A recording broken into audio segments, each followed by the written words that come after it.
Buenos días, vamos a comenzar el culto. Agradecidos al Señor de que podamos reunirnos al menos unos cuantos aquí y también de que pueda haber gente, gracias a la tecnología, que pueda seguir el culto desde sus casas. Bueno, pues vamos a comenzar leyendo la palabra de Dios, como hacemos siempre. Voy a pedir por favor que busquéis el Salmo 47, que es la lectura que vamos a hacer para comenzar hoy. Salmo 47.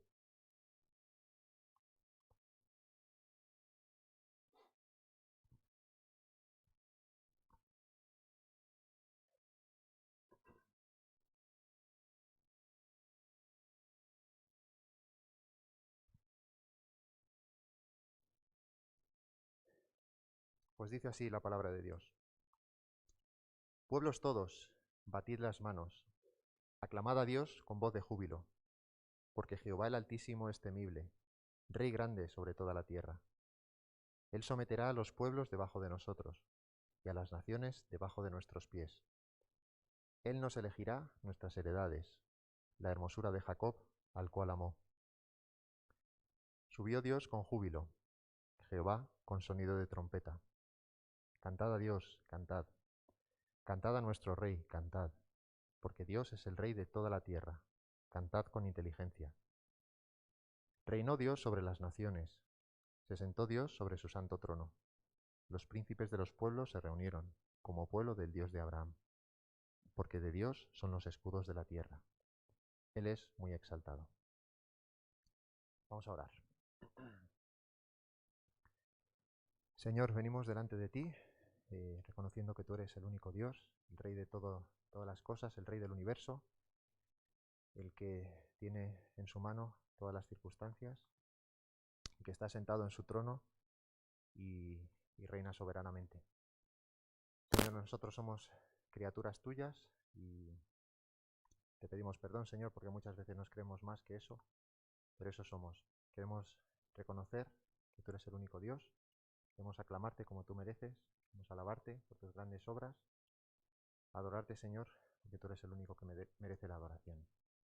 Señor, como cada momento en el que nos acercamos a ti, reconocemos que no somos dignos, que si nos acercamos a ti es porque tú te acercaste a nosotros, viniste a buscarnos en nuestra miserable condición, habiendo sido rebeldes a ti y habiéndote desechado. Pero Señor, tú tuviste misericordia de nosotros y nos recogiste, nos enviaste a tu Hijo, el cual hizo lo que nosotros debíamos haber hecho, pero no hicimos. Él vivió esa vida perfecta que tú exigías de cada criatura y Señor, cumplió la justicia que tú exigías. Y gracias a Él, Señor, ahora nos podemos acercar a ti. A todos los que confían en Él, tú les das perdón de pecados, vida eterna, acceso a ti. Y eso somos nosotros, Señor. Criaturas miserables, desobedientes, pero que han recibido de tu gracia. Gracias por haber tenido misericordia de nosotros. Gracias por poder alabarte hoy, reunirnos como tu pueblo y gozarnos de lo que tú has hecho en nuestras vidas. También gozarnos por escuchar tu palabra. Qué bueno, Señor, es tener la Biblia, tener este libro que tú dejaste escrito para que te conociésemos, para que conociésemos nuestra condición y para que pudiéramos volvernos a ti. Pedimos, Señor, que nos bendigas hoy, los que estamos aquí, también los que están en sus casas. Pedimos que trabajes en nuestras vidas, Señor. No queremos desagradarte, pero desgraciadamente lo hacemos muy a menudo. Y te pedimos que nos transformes, queremos que tu Espíritu sea el que controle nuestras vidas y te glorifique.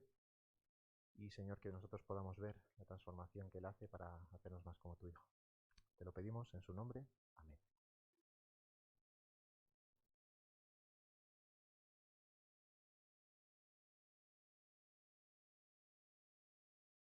Vamos a poder hacerlo. De momento nos conformamos con leer uno de estos cánticos que cantábamos hace unos meses. Y voy a leeros este himno, Gloria por siempre, que dice así.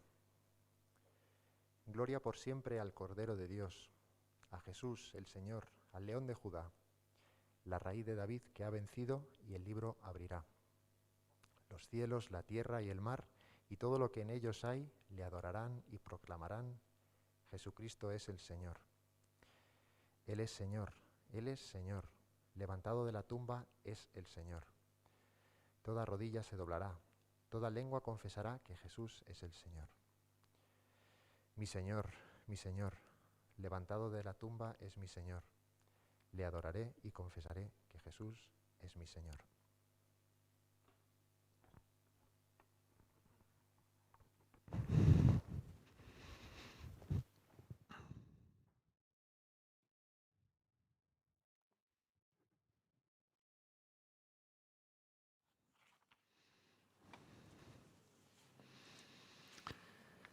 Buenos días, vamos a acercarnos al Señor, a confesar nuestros pecados.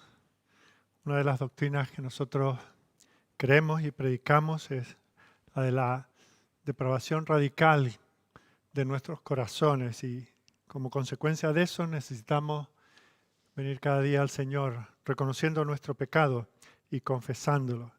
Y en este momento del culto lo que hacemos es, en este caso basado en el libro de los Salmos, uno a uno, vamos avanzando viendo algunas cosas que no se reflejan en nosotros de la palabra del Señor por las cuales tenemos que pedir perdón. Y hoy, yendo al Salmo 114, podríamos acercarnos al Señor confesando lo siguiente.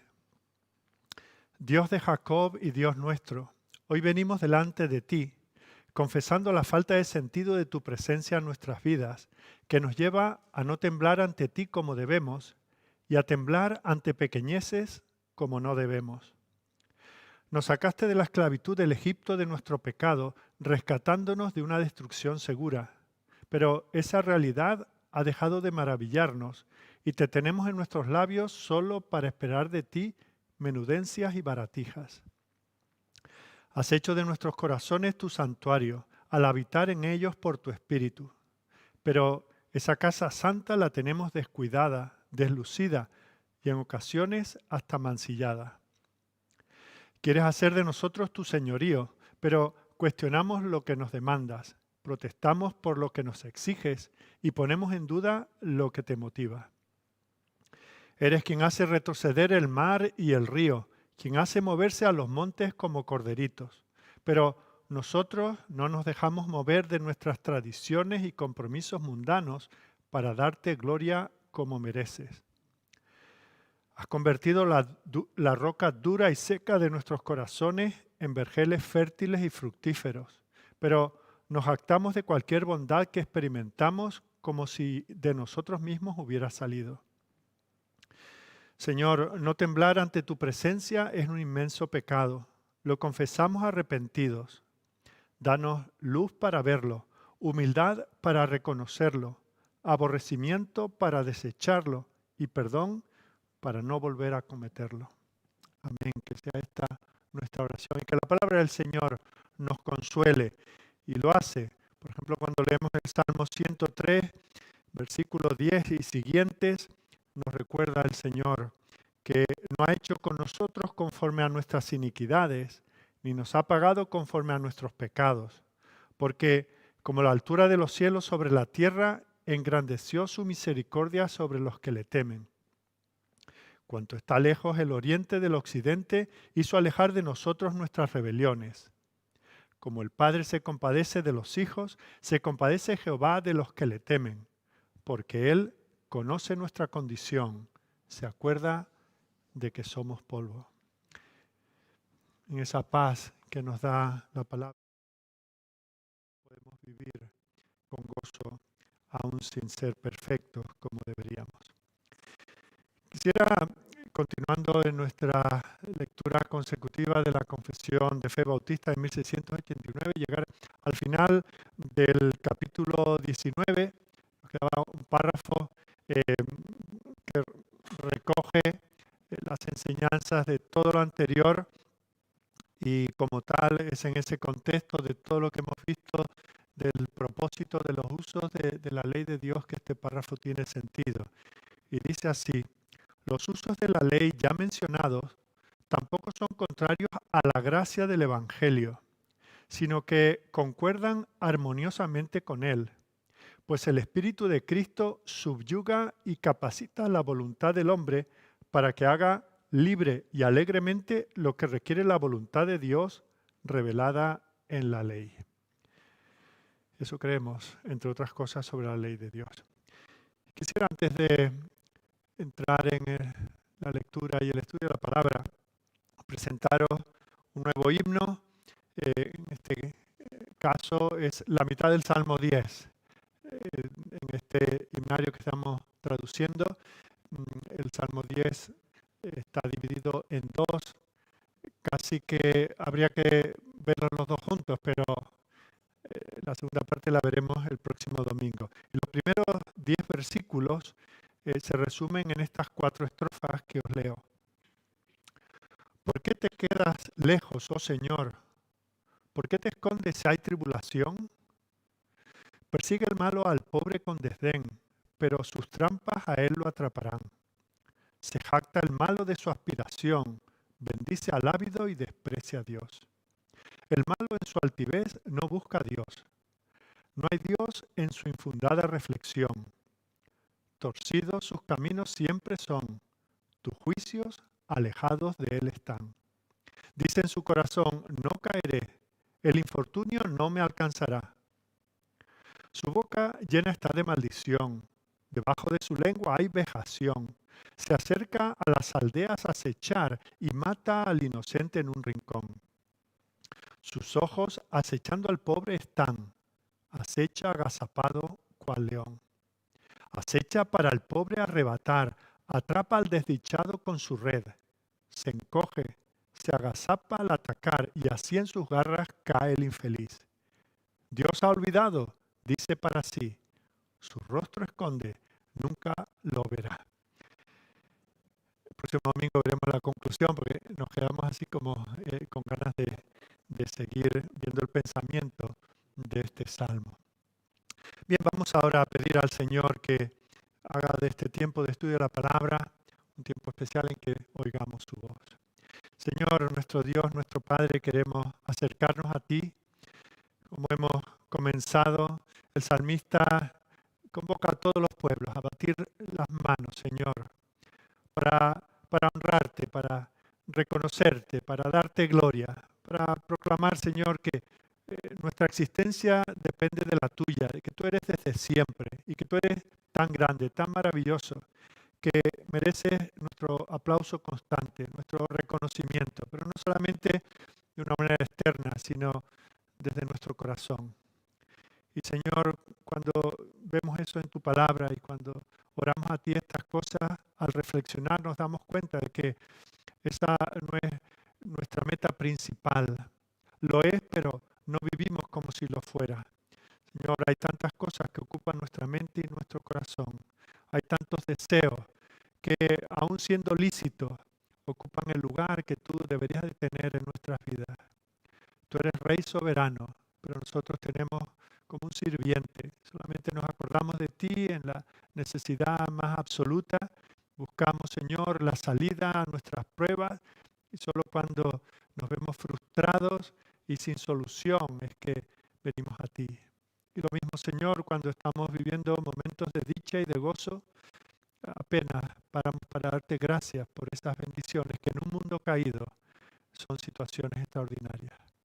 Pero Señor, nos acordamos de que tú eres bueno y perdonador y por eso volvemos a ti sabiendo, Señor, que nunca mereceremos que tú nos atiendas, pero nunca seremos apartados de ti cuando venimos con corazones sinceros en busca de la comunión contigo. Gracias por Jesucristo que la ha hecho una realidad. Nosotros que en otro tiempo éramos enemigos, ahora somos más que amigos, somos tus hijos, Señor, por adopción, por regeneración. Y ahora, Señor, tú eres nuestro Padre y cuando estamos en tu presencia no te ofendemos porque tú nos ves por medio de la obra perfecta de tu Hijo Jesucristo. Señor, gracias también por la obra del Espíritu Santo, porque ha abierto nuestras mentes y nuestros corazones para entender estas verdades. Estas cosas, Señor, que en otro tiempo no las podíamos comprender, estaban lejos de nuestro alcance, aunque fuésemos sabios conforme a este mundo, éramos completamente ignorantes en cuanto a ti y a las cosas de tu reino. Pero gracias porque el Espíritu Santo nos ha transformado y nos sigue transformando por tu palabra.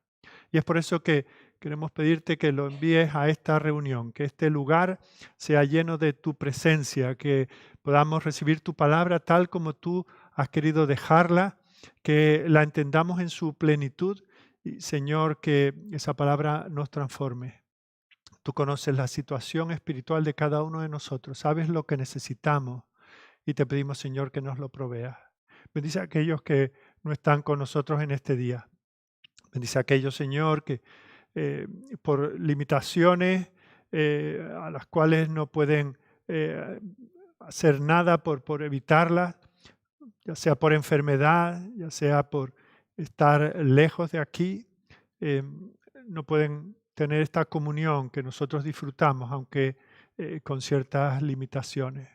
Señor, que todos veamos que este día y esta ocasión es muy especial, que no demos nada por seguro, no podemos dar por seguro que la próxima semana tendremos otra ocasión para adorarte, como si este fuese el último día de nuestra vida, queremos entregarnos a ti. Date a nosotros, Señor. Danos un verdadero festín en tu palabra y que no salgamos de aquí como vinimos, sino transformados, que nos parezcamos más a Cristo. Bendice a tu pueblo por todo el mundo, Señor. Bendice a aquellos que son perseguidos por causa de la fe. Bendice a aquellos que han sido absorbidos en su fe, fe débil por las filosofías de este mundo. Señor, líbrales de las garras del humanismo, del ateísmo, de las falsas doctrinas. Señor, levanta siervos que prediquen fielmente tu palabra.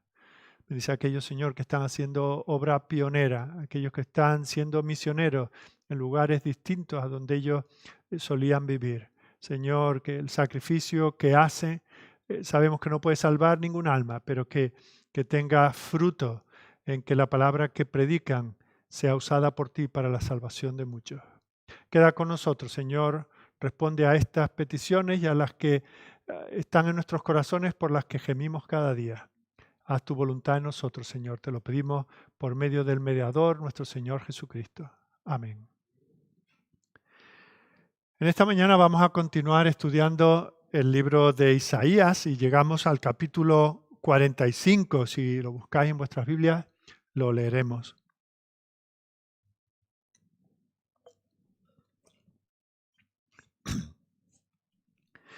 Isaías capítulo 45, yo leeré desde la Nueva Versión Internacional.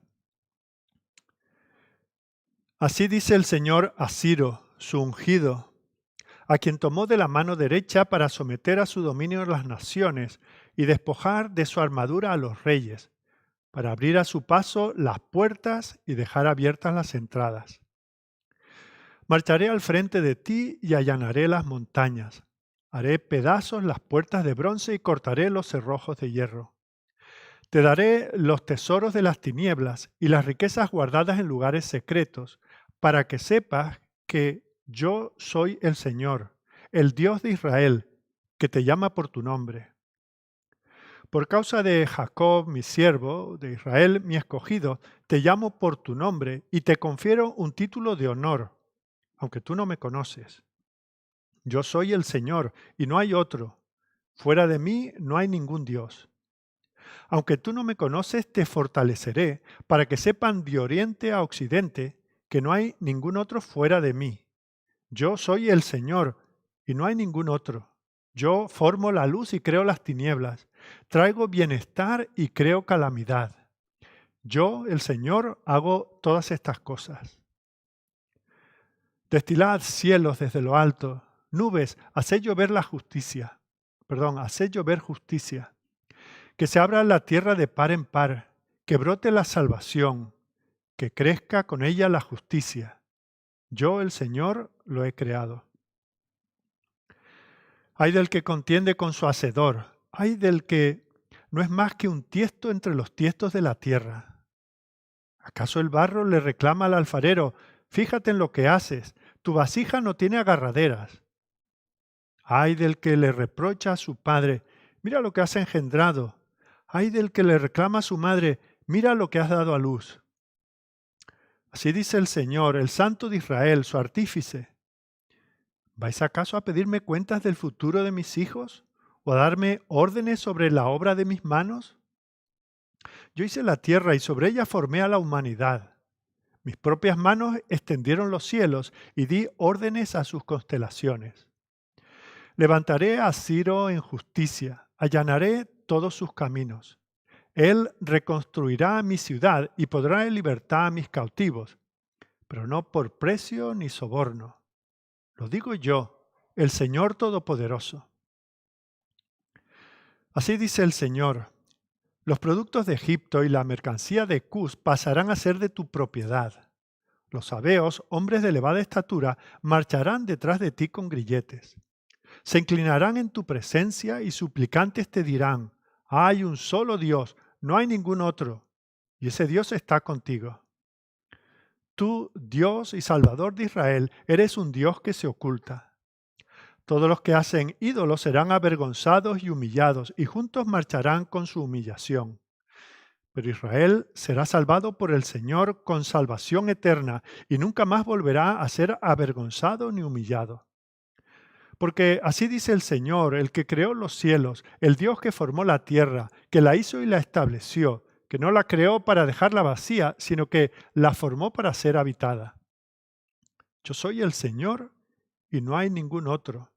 Desde ningún lugar de esta tierra tenebrosa les he hablado en secreto. Ni he dicho a los descendientes de Jacob: buscadme en el vacío. Yo, el Señor, digo lo que es justo y declaro lo que es recto.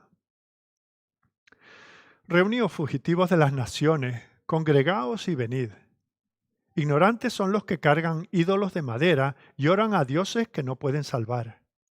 Declarad y presentad vuestras pruebas, deliberad juntos. ¿Quién predijo esto hace tiempo? ¿Quién lo declaró desde tiempos antiguos? ¿Acaso no lo hice yo, el Señor? Fuera de mí no hay otro Dios, Dios justo y salvador. No hay ningún otro fuera de mí. Volved a mí y sed salvos todos los confines de la tierra, porque yo soy Dios y no hay ningún otro. He jurado por mí mismo, con integridad he pronunciado una palabra irrevocable. Ante mí se doblará toda rodilla y por mí jurará toda lengua. Ellos dirán de mí: solo en el Señor están la justicia y el poder.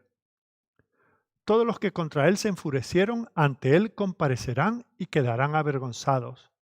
Pero toda la descendencia de Israel será vengada y exaltada en el Señor. Amén. Hoy vamos a hablar de Ciro. Ya el capítulo anterior concluyó con una presentación de Ciro. No era la primera vez, lo habíamos visto en el capítulo 41, versículos 2 y 3, donde se habla de él diciendo: ¿quién despertó del oriente al justo? Lo llamó para que le siguiese, entregó delante de él naciones y le hizo enseñorear de reyes. Los entregó a su espada como polvo, como hojarasca que su arco arrebata. Los siguió, pasó en paz por camino por donde sus pies nunca habían entrado. Luego el versículo 25 de ese capítulo 41 vuelve a hablar de él. Con esta referencia: del norte levantaré a uno y vendrá. Del nacimiento del sol invocará mi nombre y pisoteará príncipes como lodo y como pisa el barro el alfarero. Así que después de esa introducción hemos de entender que hay que interpretar a la luz de toda esta última parte de la profecía de Isaías. Ya veíamos al final del capítulo anterior ese versículo 28, 44-28. Dios dice de Ciro: es mi pastor y cumplirá todo lo que yo quiero. Al decir a Jerusalén: serás edificada, y al templo será fundado. Así que hoy vamos a hablar de Ciro y vamos a ver 5 cosas en esta mañana. En primer lugar, vamos a ver quién es este Ciro dentro de la historia de la humanidad. ¿Quién era este rey, este individuo? En segundo lugar, vamos a ver que no solamente el Señor anuncia la llegada futura de este rey, sino que vamos a constatar que todo lo que el Señor dijo que haría, lo hizo. O sea, que la profecía se cumplió. En tercer lugar, vamos a ver que eso está dicho para que el pueblo del Señor viendo no solamente que Él es el creador y sustentador de todas las cosas, cosa que ya ha dicho una y otra vez Isaías, sino viendo que Dios está involucrado en la realidad hasta el punto de que Él escribe la historia antes de que suceda. Ni con eso el pueblo cree. Ese va a ser nuestro tercer punto, ¿verdad? Se cumple la profecía, Israel sigue sin creer en el Señor. Pero en cuarto lugar vamos a hablar de la gracia del Señor. A pesar de todo, a pesar de que Dios es el creador, que tiene derecho sobre todo, a pesar de que demuestra que Él está en control de todo porque anuncia lo por venir antes de que venga, a pesar de que el pueblo no cree con todo eso, el Señor extiende su misericordia.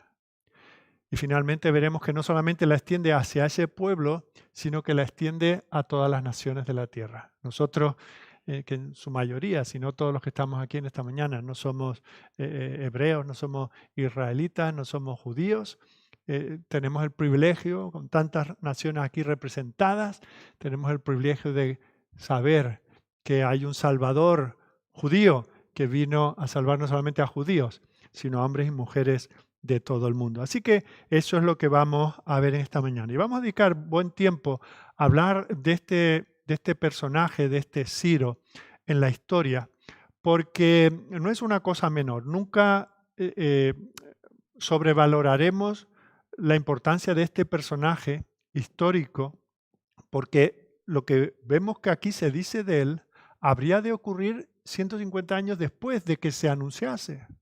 Se habla de él, de distintas características de él, de lo que haría, que luego se cumplió a rajatabla, lo cual demuestra que Dios es Dios, que Dios no va detrás de nosotros escribiendo, tomando notas de lo que podría pasar y no pasó, sino que Él decreta las cosas y como Él las decreta, sucede. Y es por eso que vamos a dedicar tiempo a hablar de este hombre.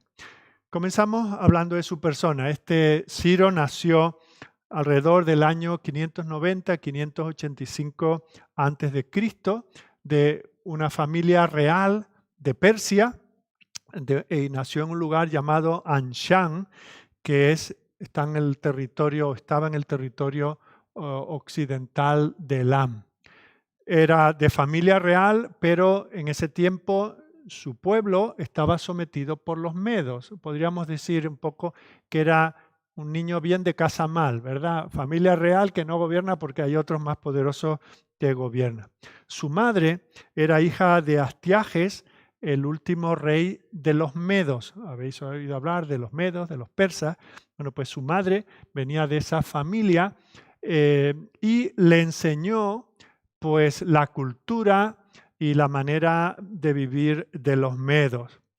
Eso hizo que él creciera como un hombre ambicioso, con deseos de tomar poder y de expandir su reino una vez que obtuvo ese poder. Así que a la muerte de su padre, unificó a la nación persa y atacó a Astiages, el padre de su familia materna, y entonces unificó el reino de los medos y de los persas. Primero tomó un reino que es el reino de Lidia en lo que sería hoy Turquía, y posteriormente tomó Babilonia en el año 539 a.C.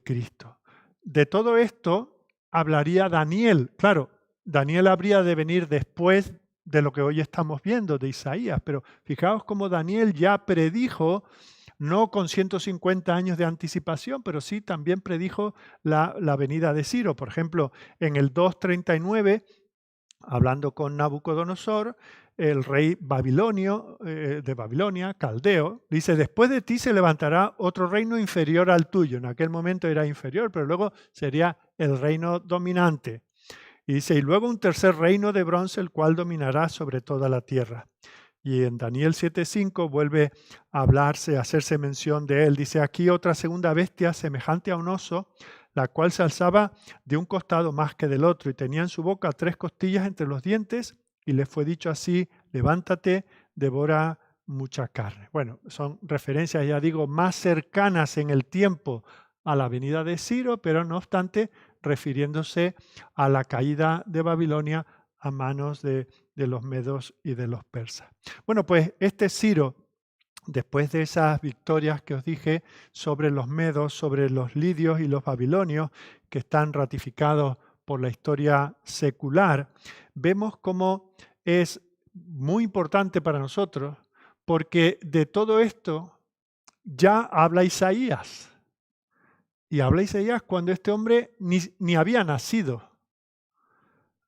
Este hombre había de nacer 150 años más tarde.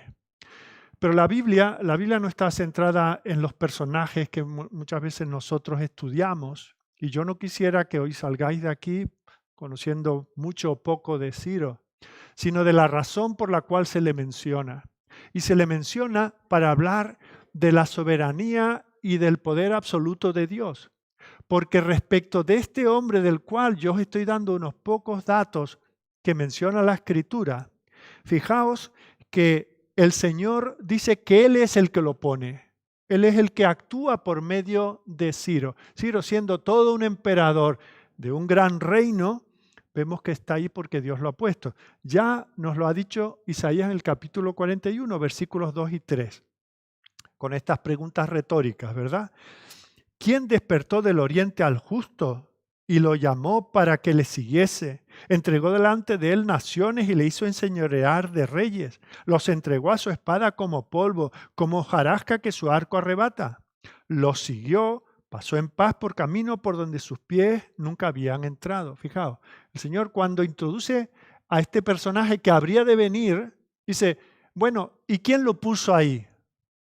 Ya hemos visto que era de una casa real que no reinaba, no tenía poder, como hay incluso en nuestros días. Hay todavía esas viejas monarquías europeas de las cuales quedan esos príncipes y esos reyes.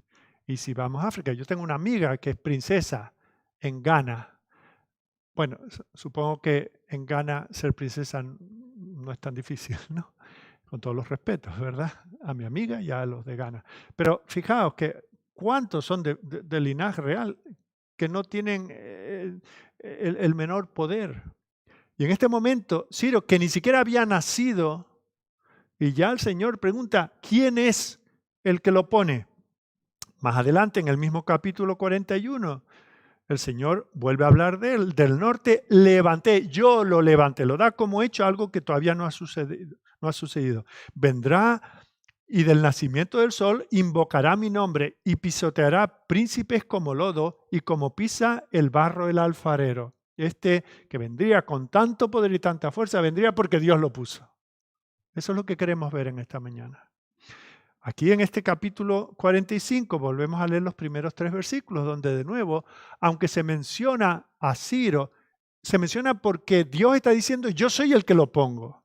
Así dice Jehová a su ungido, a Ciro, al cual tomé yo por su mano derecha para sujetar naciones delante de él y desatar lomos de reyes, para abrir delante de él puertas y las puertas no se cerrarán.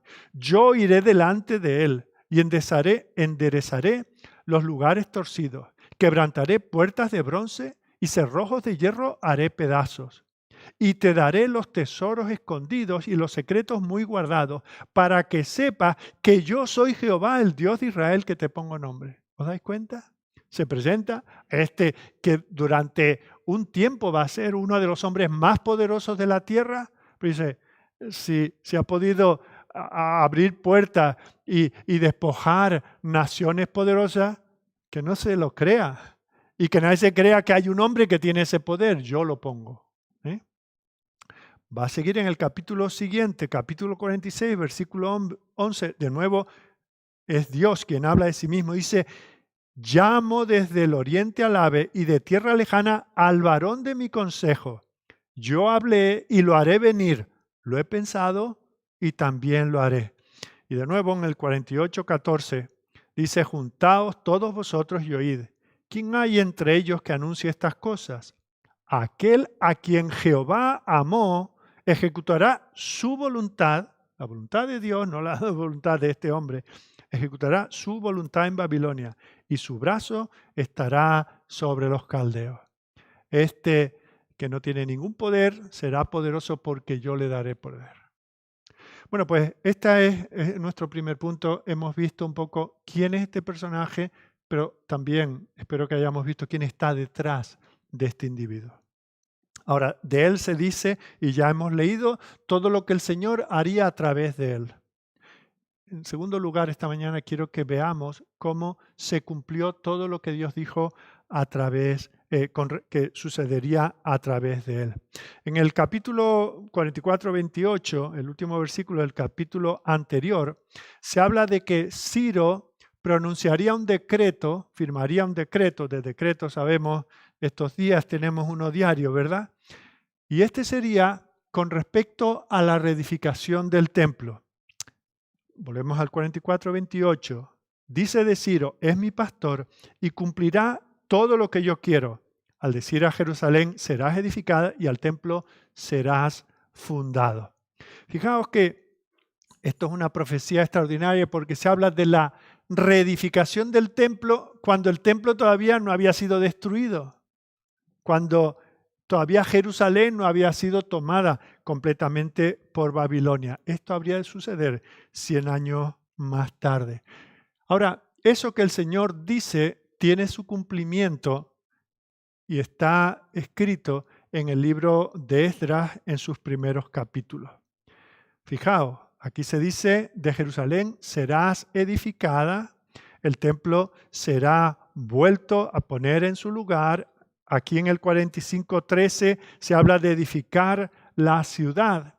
Pero si hemos de, porque aquí no queremos decir medias verdades, y si sois lectores, que espero que seáis lectores asiduos de la Biblia, y leéis con entendimiento, alguien podría decir, bueno, pero Ciro, él en persona, no fue el responsable de la edificación del templo.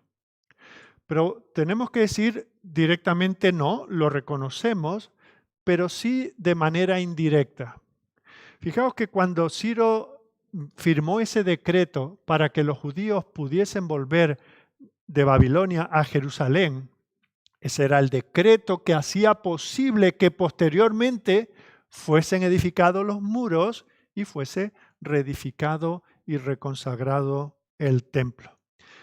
Los libros de Esdras y de Nehemías dejan claro que fue Artajerjes el que dio las órdenes y proveyó los medios económicos o les dio libertad a los judíos y la capacidad para hacer una recaudación de fondos para reconstruir el templo. O sea que no ocultamos verdades ni damos por cierto una cosa que no lo es, aprovechando que a lo mejor de esto no tenemos todos los detalles. Quiero que lo veamos. En el libro de Esdras, si me acompañáis al capítulo 4, versículo 11, dice, esta es la copia de la carta que enviaron al rey Artajerjes. Fijaos que es Artajerjes posterior, un rey persa posterior a Ciro, al que algunos le envían una carta diciendo, cuidado, que están estos judíos aquí edificando la ciudad y el templo, y como tú lo permitas, estos ni van a pagar impuestos, se van a sublevar, etc., intentando evitar que se construyera aquello. Y nos damos cuenta que la carta está escrita al rey Artajerjes, Esdras 4:11. Y seguimos leyendo. La carta dice lo siguiente: tus siervos del otro lado del río te saludan. Sea notorio al rey, Artajerjes, que los judíos que subieron de ti a nosotros vinieron a Jerusalén y edifican la ciudad rebelde y mala, y levantan los muros y reparan los fundamentos. Ahora sea notorio al rey que si aquella ciudad fuere reedificada y los muros fueren levantados, no pagarán tributo, impuesto y rentas, y el erario de los reyes será menoscabado. Se van a dedicar lo que deberían de pagar de impuestos, lo van a dedicar a comprar los materiales para reconstruir el templo. Por eso, si nos saltamos al versículo 16, vuelven estos enemigos del pueblo de Dios, vuelven a advertirle al rey Artajerjes, vuelvo a decir. Hacemos saber al rey que si esta ciudad fuere reedificada y levantados sus muros, que hago aquí un paréntesis, que no habían sido reedificados en el tiempo de Ciro, pues estamos viendo que se cumplió lo que el Señor había dicho a través de Ciro. Estamos viendo que se cumplió y alguien podría decir, sí, pero no directamente a través de Ciro. Claro, pero Ciro dio el pistoletazo de salida, permitió que ellos volvieran, ¿verdad? Y entonces, posteriormente, Dios usó Artajerjes para autorizar al pueblo de Dios a hacer esto. Vuelvo a leer el 16 de Esdras 4. Hacemos saber al rey que si esta ciudad fuere reedificada y levantaron sus muros, la región de más allá del río no será tuya. Versículo 21. Ahora pues, dad orden que cesen aquellos hombres y no sea esa ciudad reedificada hasta que por mí sea dada nueva orden. Fijaos, este está dándole el chivatazo por si el rey no lo sabía y le está diciendo, a lo mejor lo sabes y a lo mejor alguien te ha engañado, pero que tú sepas que nosotros que conocemos a esta gente, sabemos que esto será malo para el imperio. Ese es el contexto en el que Nehemías está decaído porque conoce cuál es la situación de Jerusalén y del templo. Entonces, delante de Artajerjes es que sucede el episodio que ahora os invito a leer conmigo en Nehemías, capítulo 2, versículos 3 en adelante. Esto es en Nehemías ahora. Sucedió en el mes de Nisán, en el año 20 del rey Artajerjes, que estando ya el vino delante de él, tomé el vino y lo serví al rey. Y como yo no había estado antes triste en su presencia, me dijo el rey, ¿por qué está triste tu rostro? Pues no estás enfermo. No es esto sino quebranto de corazón. Entonces temí en gran manera y dije al rey, para siempre viva el rey. ¿Cómo no estará triste mi rostro cuando la ciudad, casa de los sepulcros de mis padres, está desierta y sus puertas consumidas por el fuego? Fijaos, esa es la situación. Ciro ha dado el decreto tiempo atrás. Fueron, edificaron sus casas, cerraron los muros de la ciudad, pero el templo estaba sin construir. Y entonces, cuando él conoce esa situación de primera mano, se entristece hasta el punto que, fijaos, ya que ve que el rey, ante el cual él tenía que estar con un buen servicio, aunque estuviese llorando por dentro, lo ve y dice, algo te pasa, Nehemías. Y entonces le dice lo que hay. Y fijaos que aprovecha un poco la confianza que le da el rey Artajerjes. Y dice el versículo 8, que pidió carta para Asaf, guarda del bosque del rey, para que me dé madera para enmaderar las puertas del palacio de la casa y para el muro de la ciudad y la casa en que yo estaré. Y ahora fijaos, y me lo concedió el rey. ¿Qué rey? No era Ciro, que ya había pasado la historia, era Artajerjes. El rey Artajerjes le concedió a Nehemías el permiso para que se pudiesen maderar las puertas, el muro, etcétera, según, de nuevo, la benéfica mano de Dios sobre mí. ¿Se cumplió lo que dijo el Señor respecto de Ciro?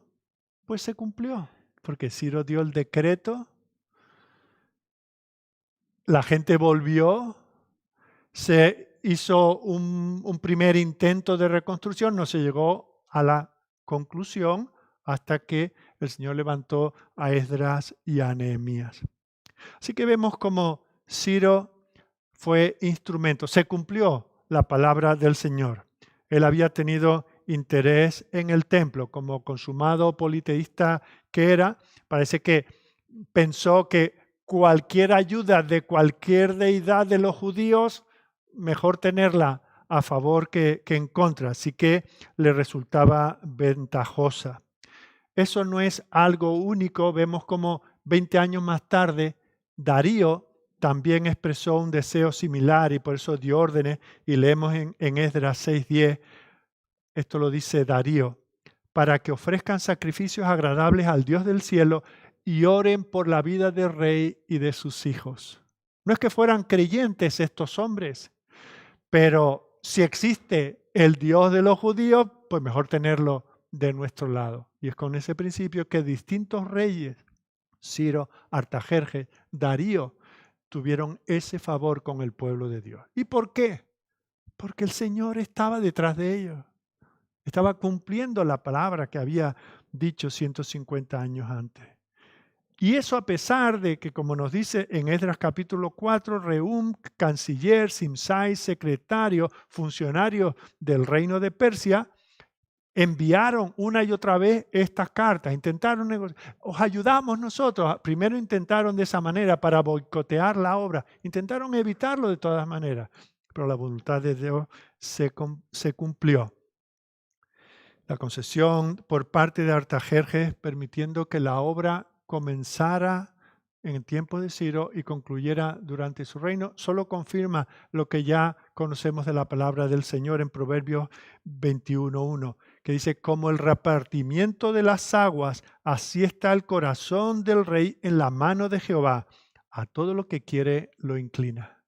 Conocemos eso, ¿verdad? En los campos, como la tierra está surcada y viene el agua de la tarjea y con el azadón el agricultor levanta un poquito la tierra de aquí para que el agua fluya y se riegue esta huerta y cuando ya está bien húmeda, ahora cierra aquí y riega esta otra. Y el agua con todo el poder que tiene es dirigida por el agricultor. Pues dice el Señor que Él es el soberano. Fijaos, aquí no estamos hablando solo de un rey, de un emperador. Vemos distintos hombres como uno tras otro están en las manos del Señor. La voluntad de Dios se lleva a cabo por medio de ellos. Como digo, no era Ciro el único gobernante extranjero al cual el Señor llama, como dice en distintos lugares que hemos visto, capítulo 41 y veremos en el 46, del norte, del oriente, de tierra lejana. Se le llama el ungido del Señor y enseguida veremos un poco sobre eso. A estos hombres impíos, sanguinarios en muchas ocasiones, se les llama de estas maneras, mi siervo. Mirad cómo se llama a Nabucodonosor, siervo de Dios. Este que se llevó cautivos a los judíos de Jerusalén. Y el Señor los llama mi siervo en Jeremías 25:9. Hazael. ¿Os acordáis al principio del estudio de Isaías cuando veíamos que uno de los enemigos era Siria? Sin la A, ¿no? Siria, que estaba un poco más arriba de ellos. Estaba Judá, encima Israel y encima Siria y encima Asiria. Bueno, pues Siria tenía este rey Hazael, que era un criminal, un militarote de estos que solo quería conquistar y se aliaba con unos para vencer a otros, etc. ¿Y cómo lo llama el Señor? Lo llama su ungido y manda a su siervo, el profeta, y le dice en 1 Reyes 19:15, ve, vuélvete por tu camino por el desierto de Damasco y llegarás y ungirás a Hazael por rey de Siria. ¿Cuántos imperios estamos mencionando? ¿Cuántas naciones? ¿Cuánta oposición había por parte de cada uno de estos contra Dios y contra su pueblo? Bueno, pues todos están en las manos del Señor. Dicho esto, ahora tenemos que lidiar con un asunto. ¿Cómo llama el Señor a Ciro con todos estos nombres? Que nos llega a pensar incluso si realmente habrá sido un verdadero creyente. Al final del capítulo 44 vemos cómo el Señor lo llama mi pastor. Dice de Ciro, es mi pastor y cumplirá todo lo que yo quiero. Al decir a Jerusalén, serás edificada y al templo será fundado. En el capítulo 41 habíamos visto cómo a Ciro se le llama el justo o el que reina en justicia. ¿Cómo se le puede llamar a estos criminales? Mi pastor, el justo. Es más, fijaos lo que dice, lo que va a decir posteriormente el capítulo 48, versículo 14. Se va a decir que Jehová le amó y que sería el ejecutor de la voluntad de Dios en Babilonia. Leo el 48:14, juntaos todos vosotros y oíd. ¿Quién hay entre ellos que anuncie estas cosas? Aquel a quien Jehová amó ejecutará su voluntad en Babilonia y su brazo estará sobre los caldeos.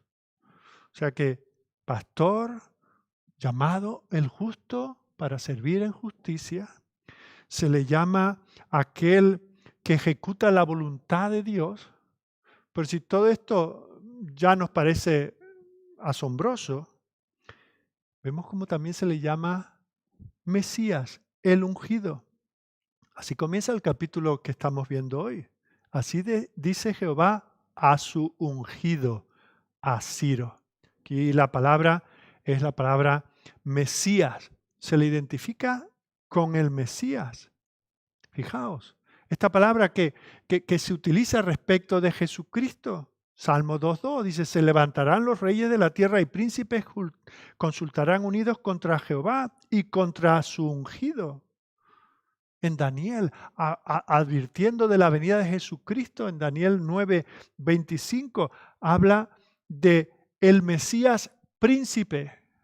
Aquí tenemos este hombre impío que solo tiene deseos expansionistas, que va a venir a matar a buena parte de los judíos que quedan en Jerusalén y a los otros se los va a llevar al exilio y se le da el mismo nombre, la misma denominación que a nuestro Señor en el sentido de Mesías. Por eso algunos han llegado a cuestionar, bueno, si es el amado del Señor, si es el justo, si es mi siervo, si es el Mesías, ¿habrá sido este hombre creyente? Fijaos, aquí los versículos 4 y 5. Dice, por amor de mi siervo Jacob y de Israel mi escogido, te llamé por tu nombre. Estas son palabras dirigidas a Ciro. Te puse sobrenombre, aunque no me conociste. Aquí tenemos un detalle. Yo te conocí, te llamé 150 años antes de que naciera. Ya hablo de ti. Yo soy Jehová y ninguno más hay. No hay Dios fuera de mí. Yo te ceñiré, aunque tú no me conociste. Así habla el Señor de este hombre. Ahora, el propio lenguaje que usa Ciro cuando él emite ese decreto, ¿os acordáis? Hemos hablado de lo que sucedió en tiempos de Esdras y Nehemías, que Ciro dio ese decreto para que los judíos pudiesen volver a su tierra. ¿Habéis visto qué lenguaje utiliza ahí Ciro? Vamos a leerlo. Esdras capítulo 1, versículo 2. Así ha dicho Ciro, rey de Persia: Jehová, el Dios de los cielos, me ha dado todos los reinos de la tierra y me ha mandado que le edifique casa en Jerusalén que está en Judá. Quien haya entre vosotros de su pueblo, sea Dios con él, y suba a Jerusalén que está en Judá, y edifique la casa a Jehová, Dios de Israel. Él es Dios, la cual está en Jerusalén. Y a todo el que haya quedado en cualquier lugar donde more, ayúdenle los hombres de su lugar con plata, oro, bienes y ganados, además de ofrendas voluntarias para la casa de Dios, la cual está en Jerusalén. Bueno, dejando a un lado estos detalles de la construcción, fijaos, qué palabras se ponen en boca de Ciro. O tal vez debemos decirlo mejor.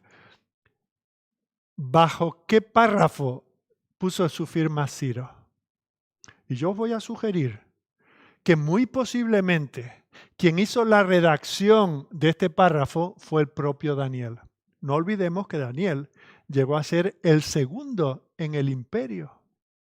Y que cuando Ciro hizo este decreto, muy posiblemente le pidió que lo redactara a Daniel.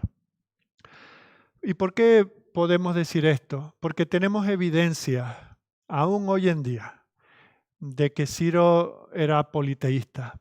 No sé si vamos a poder ver en la pantalla una imagen de lo que se conoce como el cilindro de Ciro. Esto es un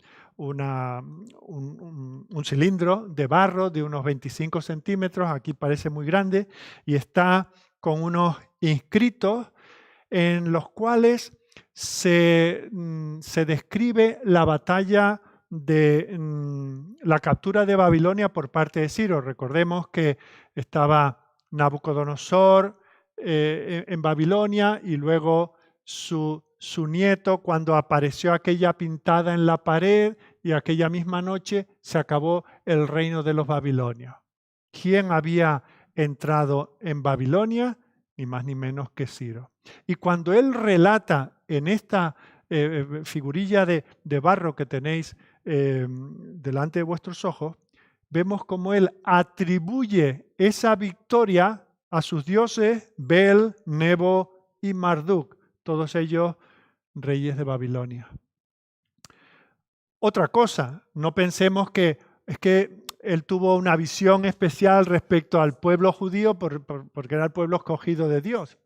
Porque también por la historia tenemos referencias de que él trató en aquel tiempo a otras naciones con el mismo trato que trató a los judíos. Dio este decreto no solamente para que los judíos volvieran a Jerusalén, sino para que otros pueblos que habían sido exiliados volviesen a sus casas. Es más, Josefo, el bien conocido historiador, sugiere que Ciro fue conocedor de esta profecía de Isaías, muy posiblemente por el propio Daniel, y que sabiendo que este Dios de los judíos había dicho estas cosas respecto de él y que en un sentido hablaba también de él por orgullo quiso, bueno, pues tan famoso soy que hasta el Dios de los judíos habla de mí 150 años antes de que yo nazca, pues voy a honrar esto, y eso favoreció a que él firmase aquel edicto. Bueno, todos estos detalles confirman la teoría de que Ciro realmente es un tipo del Mesías. Alguien puede decir, pero ¿cómo va a ser un hombre como este? ¿Cómo puede ser un tipo de Cristo? Porque fuese un hombre caído. ¿Cuántos reyes hubo en Israel que eran tipos de Cristo, que también fueron ungidos y se les llamó el ungido, el Mesías, con minúscula, pero ungido al fin y al cabo? ¿Cuántos de ellos merecían llevar ese nombre? Pues tanto como Ciro, ninguno. No obstante, eran tipos, todos los tipos son sombras, son anuncios de lo que va a venir. Simplemente son eso, sombras, son anticipos, todos con sus defectos. Y Ciro es uno de ellos, pero no muy diferente de David en el sentido, es un agente de Dios, un enviado de Dios para bendecir al pueblo de Dios y para cumplir la voluntad de Dios en su pueblo. Por lo tanto, no nos debemos extrañar que el propio Señor lo llame también su ungido. Ahora, lo que a muchos comentaristas liberales les duele no es todo esto que yo estoy contando, sino como ellos rechazan todo lo que sea milagroso o profético, rechazan que esto pudiese haber sido escrito 150 años antes de que sucediera. Pero fijaos que no ya nosotros que vivimos 2700 años después, los autores del Nuevo Testamento, los 4 evangelistas, más el apóstol Pablo, hacen referencia a Ciro por su nombre. Hasta 22 veces encontramos referencia al libro de Isaías y a Ciro, el rey. Con lo cual ellos reconocieron el carácter histórico y todo lo que la Escritura decía de este Ciro. Ahora, dicho todo esto de Ciro, de nuevo os tengo que decir, no olvidemos que lo que se quiere resaltar en este capítulo al hablar de esta manera de Ciro, de lo que Dios anticipó de él y del cumplimiento que eso tuvo, no es para que nos quedemos fijándonos en este hombre, sino en el Dios soberano que lo llamó, que lo usó, que luego lo quitó de la historia. Volvemos al capítulo 41 a leer 2 versículos que ya habíamos visto anteriormente. 41:2. ¿Quién despertó? El énfasis está en quién. ¿Quién despertó del oriente al justo? Lo llamó para que le siguiese, entregó delante de él naciones y le hizo enseñorear de reyes. Los entregó a su espada como polvo, como hojarasca que su arco arrebata. Versículo 25. Del norte levanté a uno y vendrá. Del nacimiento del sol invocará mi nombre y pisoteará príncipes como lodo y como pisa el barro el alfarero. Fijaos, estamos nosotros viviendo justamente unos momentos en la historia, aquí donde estamos, pero en otros lugares igualmente, en que estamos preocupados por quién gobierna y lo mal que lo hace y que ojalá estuviese otro porque lo haría mucho mejor. Y qué calamidad vamos a tener pasado mañana y el año que viene y la próxima década, porque fijaos, es que esto, si tienes ese tipo de pensamiento, Ven aquí, lee esta historia. Todo esto ocurrió porque el Dios soberano que creó el universo mueve reyes, pone gobierno. Ninguno de estos era mejor que el que podamos tener, el peor que podamos tener nosotros. Pero el Señor es soberano. Que se quite de nosotros la inquietud. Si el Señor le dice esto al pueblo, recordemos que su situación era peor que la nuestra. Nosotros ahora estamos que no podemos ni entrar ni salir de Madrid. Bueno, esta gente no podía entrar ni salir de Jerusalén. La situación era muy parecida. Y esta gente se angustiaba y decía, ¿qué pasa? ¿Que Dios se ha dormido, que no está? ¿Por qué nos pasa esto? Lo mismo que podemos preguntarnos nosotros. El Señor a nosotros nos dice como ellos, yo estoy en control de las cosas. Tú crees, confía solamente. Si estás viviendo esto es porque yo te estoy llamando al arrepentimiento, como veremos enseguida en el estudio de este pasaje. Dios es soberano. Como dice aquí en el versículo 7, ya volviendo a nuestro capítulo, yo soy el que formo la luz y creo las tinieblas, que hago la paz y creo la adversidad. Yo, Jehová, soy el que hago todo esto. O sea, que dejen de buscar, no sé si son los chinos o no son los chinos. Es el Señor el que está detrás de todo esto. El que trae la paz y crea la adversidad. Yo soy el que hago todo esto. No solamente las cosas buenas, a veces tenemos esa tendencia, ¿verdad? Vamos con prisa, encontramos un aparcamiento para dejar el coche. ¡Ay, qué bueno es Dios que me consiguió esto! ¿No es bueno cuando tengo que dar 4 vueltas a la manzana y al final lo dejo en doble fila y me multan? ¿Deja de ser Dios bueno cuando no me da el mimito? Dios siempre es soberano. Dios siempre está en control de las cosas. A lo mejor yo tengo que salir un poco antes o ir andando, pero Dios siempre es soberano. Y ese es el gran contraste entre que podemos ver al final del capítulo anterior, entre el Dios que es y que es Dios, que ejerce de Dios, que gobierna, que es Rey soberano, y aquellas cosas en las cuales nosotros ponemos nuestra confianza, los ídolos de nuestra mente y de nuestro corazón. Capítulo 44, 25. Yo deshago las señales de los adivinos y enloquezco a los agoreros, que hago volver atrás a los sabios y desvanezco su sabiduría. Yo, el que despierta la palabra de su siervo y cumple el consejo de sus mensajeros, que dice a Jerusalén, serás habitada. Ahora están a punto de ser llevados fuera, pero tú serás habitada, y a las ciudades de Judá reconstruidas serán, y sus ruinas edificaré. Se vuelven locos los adivinos. Estos que profetizan cómo va a ir la economía o cómo va a ir la situación, que si vamos a ir a mejor o a peor. Se vuelven locos, pero el Señor tiene el control. Eso es para traer consuelo en medio de situaciones como las que estamos viviendo. Ahora, fijaos que si el Señor pone estos modernistas que os dije antes, liberales, que dicen, no, esto fue escrito a posteriori. Bueno, pensemos que sí. ¿Qué consuelo daría a un habitante de Jerusalén que el Señor diga estas cosas si eso ya pasó? Vaya consuelo, que nos cuenten lo que ya pasó y que el Señor allí estuvo. No, esto está dicho, porque este pueblo va a pasar muchísimo peor que lo está pasando. Pero el Señor dice, yo reedificaré la ciudad. ¿Y cómo lo haremos si venimos del exilio y el dinero no lo tendremos y tendremos que reedificar nuestras casas y nuestros huertos y esperar un año para la primera cosecha? Yo me encargo, yo lo financio, es lo que dice el Señor. No os preocupéis por estas cosas. El Señor tiene un plan, tiene un propósito y quiere que nosotros nos animemos con ello. De esta manera llegamos a nuestro tercer punto. Hemos visto a Ciro en la historia, hemos visto el cumplimiento de lo que Dios había dicho que sucedería con él.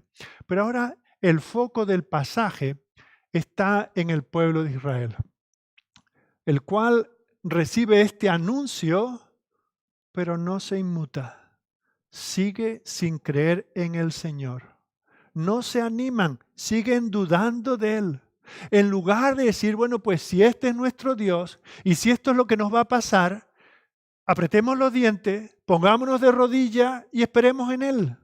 No podemos cambiar sus tiempos, no podemos ir contra Él, por lo tanto, sometámonos a Él. Pero fijaos, en lugar de eso, se ponen a pleitear con Dios. Versículo 9. Ay del que pleitea con su hacedor, el tiesto con los tiestos de la tierra. Dirá el barro al que lo labra, ¿qué haces? O tu obra no tiene manos. Fijaos, esta es la arrogancia de la incredulidad. Cuestionar lo que Dios está haciendo. ¿Sabe Dios? ¿Se está enterando? Mirad el versículo 11. Así dice Jehová, el Santo de Israel y su formador. Preguntadme de las cosas por venir, mandadme acerca de mis hijos y acerca de la obra de mis manos. Y creo que aquí acierta la Nueva Versión Internacional cuando traduce esto como una pregunta. Dice, ¿vais acaso a pedirme cuentas del futuro de mis hijos o a darme órdenes sobre la obra de mis manos? Fijaos que este es el problema que nosotros tenemos. Que leemos que Dios es soberano, leemos lo que Dios ha hecho a lo largo de la historia. Esa era la razón de nuestra confesión de fe esta mañana. El Señor nos saca de Egipto. Bueno, eso pasa todos los días. Abre el mar, pues eso no es normal. Nosotros que éramos la inmundicia del mundo, ahora somos sus hijos. Los ángeles están sirviéndonos, pero bueno, eso lo damos por hecho y por sentado. Y cuando las cosas nos van mal, decimos, ¿se habrá enterado Dios? ¿Que no ha leído el periódico? ¿No ha visto mi diagnóstico? Fijaos. El Señor les recuerda en el versículo 12, después de decirle, ¿me vais a cuestionar? Él les recuerda a ellos, yo hice la tierra, yo creé sobre ella al hombre, mis manos extendieron los cielos y a todo el ejército mandé. ¿Qué es esa necedad que hay en el corazón de los hombres? No es más que incredulidad, no es más que rebelión, no es más que pecado. Eso ya lo había dicho el Señor. Ese pleitear con el Señor ya lo había denunciado en el capítulo 40. Volvamos a leerlo. Capítulo 40, versículo 36. Levantad en alto vuestros ojos y mirad quién creó estas cosas. Él saca y cuenta a su ejército, a todas llama por sus nombres. Está hablando de las estrellas, ¿verdad? Ninguna faltará. Tal es la grandeza de su fuerza y el poder de su dominio. Siendo que Dios es Dios, que ha creado todo, las galaxias, el mundo microscópico, todo está en sus manos, versículo 27. Con quien discute es de ese nivel. ¿Por qué dices, oh Jacob, y hablas tú Israel? Mi camino está escondido de Jehová. Dios controla Andrómeda, controla los microbios, pero mi camino no lo ve, está escondido, está en las sombras. De mi Dios pasó, y de mi Dios pasó mi juicio. Y Dios responde, ¿no has sabido? ¿No has oído que el Dios eterno es Jehová, el cual creó los confines de la tierra? No se desfallece ni se fatiga con cansancio, y su entendimiento no hay quien lo alcance. No es que Dios se haya agotado, no es que tenga un flato y no pueda, por lo tanto, venir a ayudarnos. Él no se cansa y no ignora. Él da esfuerzo al cansado. Él no necesita un subidón de una bebida de esta. No. Él da esfuerzo al cansado. Multiplica las fuerzas al que no tiene ninguna. Los muchachos que parece que no paran nunca, acaban fatigándose y cansándose. Los jóvenes flaquean y caen. Pero los que esperan en Jehová tendrán nuevas fuerzas. ¿Por qué? Porque confían en el que da las fuerzas. Levantarán alas. No correrán solamente, volarán. No se cansarán, caminarán y no se fatigarán. Si tú vives en esta vida, en esta situación, cansado y fatigado, es porque no confías en el Señor. Porque en lugar de inclinarte delante de su soberanía, pleiteas con Él. Dices, sí, Dios en la Biblia se te presenta maravilloso, pero en mi caso particular, o no tiene fuerza o no te enteras. Esa era la blasfemia de Judá. Y lamentablemente es la blasfemia en la práctica de muchos cristianos en nuestros días. No obstante, aunque el pueblo no cree, el Señor tiene un propósito redentor y restaurador. Y les habla del futuro glorioso que les espera. Ese es nuestro cuarto punto. En los versículos 14 al 25. El poder del Señor para prever no se limita a 150 años, que ya nos parece mucho. No somos nosotros capaces de prever lo que sucederá en los próximos 150 segundos. Dios puede.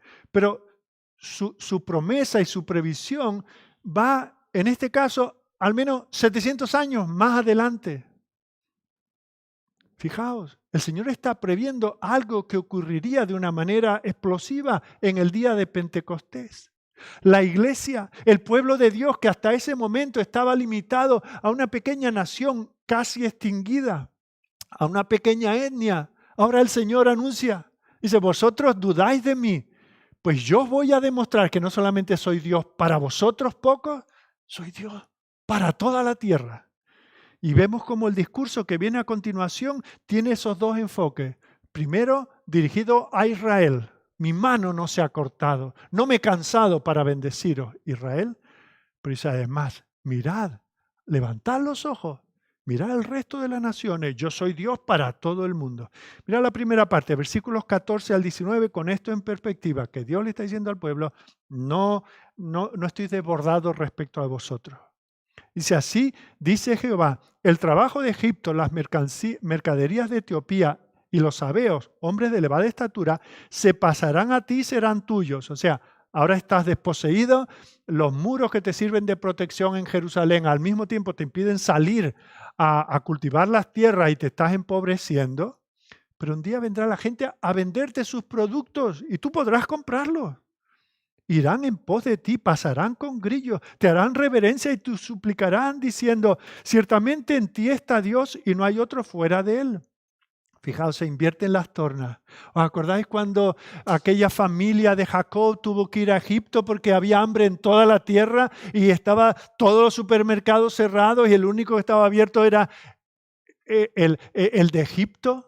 Porque allí el Señor tenía a José. Dice, pues eso se invertirá. Ahora vendrán ellos a pedirte a ti porque tú tendrás abundancia. Verdaderamente tú eres Dios que te encubres, dirán, Dios de Israel que salva. Confusos y avergonzados serán todos ellos. Irán en afrenta todos los fabricadores de imágenes, perdón. Sigo leyendo el versículo 17. Israel será salvo en Jehová con salvación eterna. No os avergonzaréis ni os afrentaréis por todos los siglos. Ahora ellos estaban avergonzados de Dios. ¿Cómo voy a hablar yo de Dios que nos tiene en esta situación? Llegará un día en que estaréis nadando en la abundancia de bendiciones del Señor. No seré una vergüenza para vosotros. Dice el versículo 18, porque así dijo Jehová que creó los cielos. Él es Dios, el que formó la tierra, el que la hizo y la compuso. No la creó en vano, para que fuese habitada la creó. Que es lo que dice, yo soy Jehová y no hay otro. No hablé en secreto, en un lugar oscuro de la tierra. No dije a la descendencia de Jacob, en vano me buscáis. Yo soy Jehová que hablo justicia, que anuncio rectitud. Lo que estáis viviendo es por culpa de vuestro pecado. No es porque yo no pueda. Es que vuestra impiedad os ha apartado de mí. Pero mi misericordia y mi gracia es aún mayor. Yo os rescataré. Yo mandaré a reyes que reconstruyan vuestro templo. Yo volveré a tener un lugar donde me reúna con vosotros. Y si eso es un anuncio que no merecían oír, fijaos lo que viene ahora. Ahora dice, y no estaréis solos en esto, porque yo tengo pueblo al que voy a llamar de todas las naciones. Para que veáis que yo no soy un Dios pequeño limitado a un pueblecito que está a punto de dejar de ser. Yo soy Dios para toda la tierra. Y entonces está ese segundo llamamiento, esa segunda llamada del Evangelio, versículo 20. Reuníos y venid, juntaos todos los sobrevivientes de entre las naciones. No tienen conocimiento aquellos que erigen el madero de su ídolo y los que ruegan a un Dios que nos salva. Proclamad y hacedlos acercarse y entren todos en consulta. ¿Quién hizo oír esto desde el principio y lo tiene dicho desde entonces, sino yo, Jehová? Y no hay más Dios que yo, Dios justo y salvador, ningún otro fuera de mí. Mirad a mí y sed salvos todos los términos de la tierra, porque yo soy Dios y no hay más. Por mí mismo hice juramento, de mi boca salió palabra en justicia y no será revocada, que a mí se doblará toda rodilla y jurará toda lengua, y se dirá de mí, ciertamente en Jehová está la justicia y la fuerza, a él vendrán, y todos los que contra él se enardecen serán avergonzados. En Jehová será justificada y se gloriará toda la descendencia de Israel.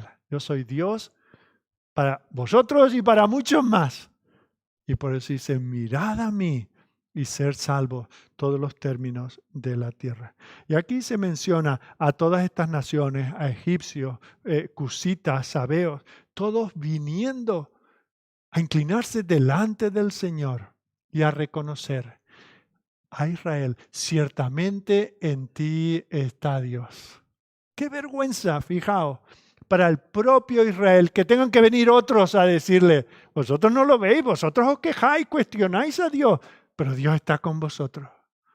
Estas personas, dice, vendrían de todos los lugares de la tierra, creyendo en aquel en el que Israel no creyó.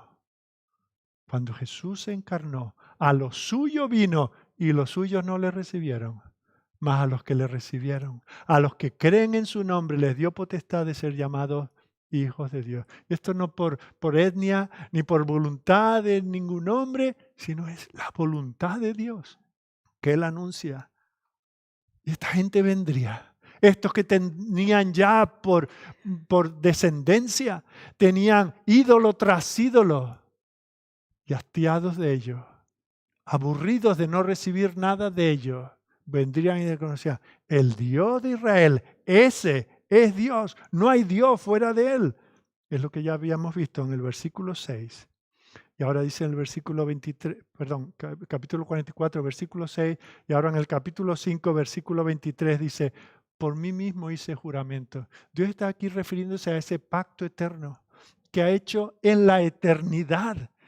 Esto no salió de vosotros, no es porque os pusisteis a llorar a mi puerta y por quitarme de encima tanta tontería, de mí salió esta misericordia. No, esto es algo planeado en la eternidad. De mi boca salió palabra de justicia y no será revocada. Que ante mí, a mí se doblará toda rodilla y jurará toda lengua. Fijaos, el Señor está dando un vislumbre de lo que habría de suceder. Ese Dios que no se encubre. Ellos decían, Dios no nos ve. Dios se esconde, como dice el versículo 15. No, este es el Dios que salva. La segunda parte del versículo 15. Y terminamos, queridos, viendo después de ese anuncio del futuro glorioso del Evangelio. Mirad qué oferta. Ese llamamiento glorioso, ese llamamiento universal a todos los hombres a venir, a volverse al Señor y ser salvos. Mirad a mí. No miréis a otros. No os postréis delante de dioses que no lo son, de estatuas inanimadas, de ideas de vuestra mente, de hombres en los cuales ponéis vuestra confianza. No, mirad a mí y sed salvos. Y fijaos que este es un llamamiento no solamente a todas las naciones, sino a individuos de todas las naciones. El Señor nos está llamando en esta misma mañana. No pensemos, no, yo soy creyente, no tengo más que responder a este llamamiento. El Señor nos sigue llamando. Nosotros que tenemos nuestra confianza en que soy funcionario y eso no hay quien me lo quite. No, que tengo un trabajo seguro porque esta empresa no falla. O porque ya estoy jubilado y tengo lo suficiente y no tengo que depender de nada ni de nadie. O porque ya pasé la enfermedad y no me va a volver a dar. No, el Señor dice, no confiéis en estas cosas. Mirad a mí y ser salvos. Porque no hay otro Dios fuera de Él. El Señor basa eso en dos cosas, en que Él es el único que es Dios y Él es el único que salva. Versículo 18, porque así dijo Jehová que creó los cielos, Él es Dios. Él puede invitar a todos a venir a Él y tener vida y salud, salvación, porque es el único que hay. Él formó todo. Y luego dice que no solamente es el único Dios que hay, sino es el único que puede salvar. Versículo 21. Proclamad y hacerlos acercarse y entren todos en consulta. ¿Quién hizo esto desde el principio y lo tiene dicho desde entonces, sino yo, Jehová? Y no hay más Dios que yo, Dios justo y salvador, y ningún otro fuera de mí. Esa es nuestra confianza. ¿Qué privilegio tenemos nosotros que estamos aquí esta mañana si realmente somos hijos de Dios? El ser hijos de Dios, el que el Señor haya tenido misericordia de nosotros.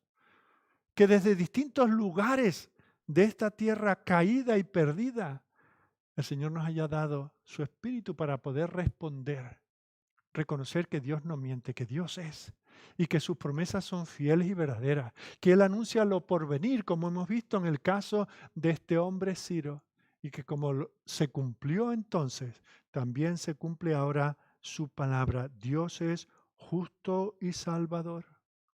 Y el Señor tiene tanta misericordia y su amor desborda tanto que no es un Dios local que bendice a los de este color de piel o los de aquel acento en su lengua o a los que han estudiado esto o se han preparado para lo otro. No, Dios es el que salva. Él es Dios y no hay más. Aquí tenemos un llamamiento generalizado. Ante Él se doblará toda rodilla. Esa es otra de las cosas que Él dice. Fijaos qué llamamiento. Esto concierne a todos. Escuchad. Versículo 23, por mí mismo hice juramento, de mi boca salió palabra en justicia y no será revocada, que a mí se doblará toda rodilla y jurará toda lengua.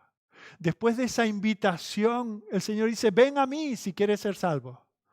Dice, pero si no vienes, que sepas que igual vendrás, igual reconocerás mi señorío, igual te inclinarás delante de mí. Porque el mismo Señor que salva es el Señor que juzga. ¿Dónde estamos en relación con este Dios?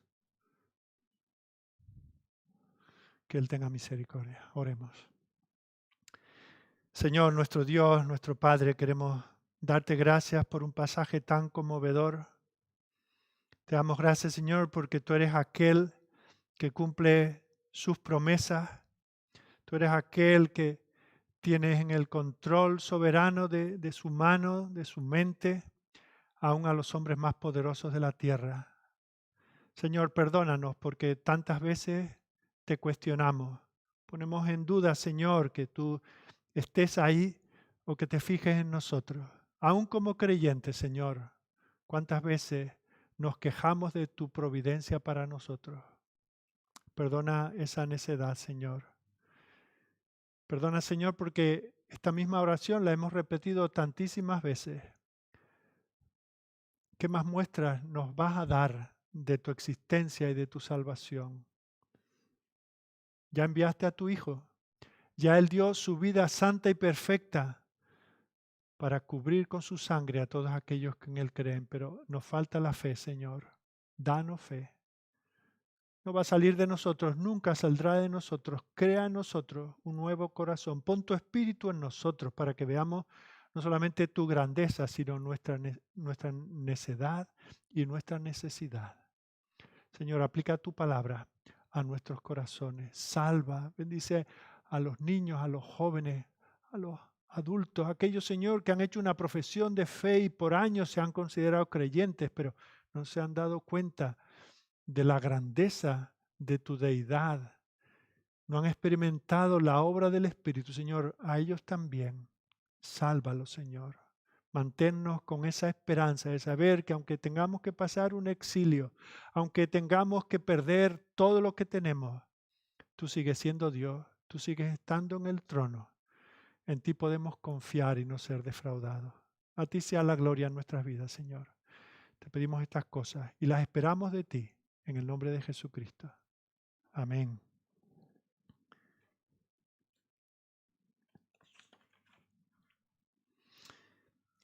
Hijitos, vosotros sois de Dios y los habéis vencido, porque mayor es el que está en vosotros que el que está en el mundo. Amén.